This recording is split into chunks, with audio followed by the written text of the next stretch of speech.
Escuta, eu tenho que... Obrigado. Nossa, não me diz que ele tá ocupado, eu tenho que falar com ele. Você está ótimo, o que está acontecendo, Sam? Eu tô com um monte de gente me seguindo. Bom, caiu. Nancy. Tá bom? Nancy. Criar minha própria foto. Nancy.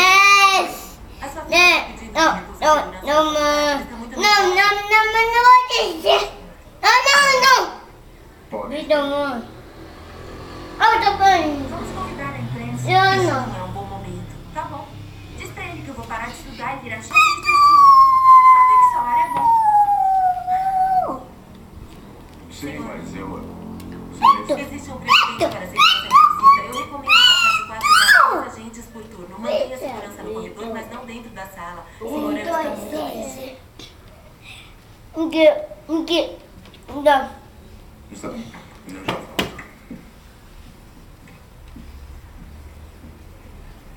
Poxa, estive bem perto de colocar um biquíni como esse hoje.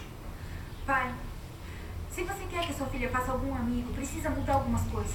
Bem, não negocie com gente de biquíni, nem.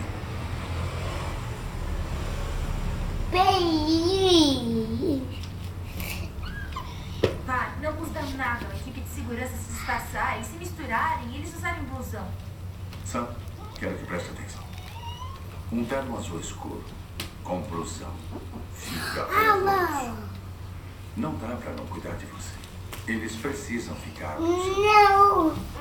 Olha, pai, eu não tô dormindo por aí, eu ficando bêbada. Você já tem que dar de dia. Eu só tô pedindo um pouco de normalidade. Eu não posso sair pra ir numa festa com os meus amigos.